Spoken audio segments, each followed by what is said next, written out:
জুলাই গণ অভ্যুত্থানে এক দফা ঘোষণাকে ঘিরে নতুন বিতর্ক তৈরি হয়েছে। গণ অধিকার পরিষদ ছেড়ে বিএনপিতে যোগ দেওয়া নেতা রাশেদ খান দাবি করেছেন, ক্লিয়ারেন্স পাওয়ার পর এক দফা ঘোষণা করেছিলেন নাহিদ ইসলাম, আসিফ মাহমুদ নন। শুক্রবার ১৭ জুলাই নিজের ফেসবুক পোস্টে তিনি বলেন, মাহফুজ আলম সাম্প্রতিক বক্তব্যে অসহযোগ আন্দোলনের খসড়া তৈরিতে সাদিক কায়েমের ভূমিকার কথা উল্লেখ করেছেন।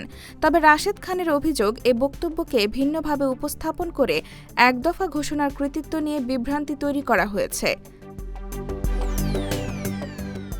তিনি আরও দাবি করেন, অসহযোগ আন্দোলনের কর্মসূচির দিক নির্দেশনা পাঠ করেছিলেন আসিফ মাহমুদ, আর এক দফা ঘোষণা করেছিলেন নাহিদ ইসলাম।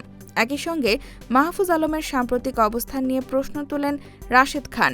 অভিযোগ করেন, তিনি এখন শিবিরের ভূমিকা স্বীকার করলেও আগে তা করেননি।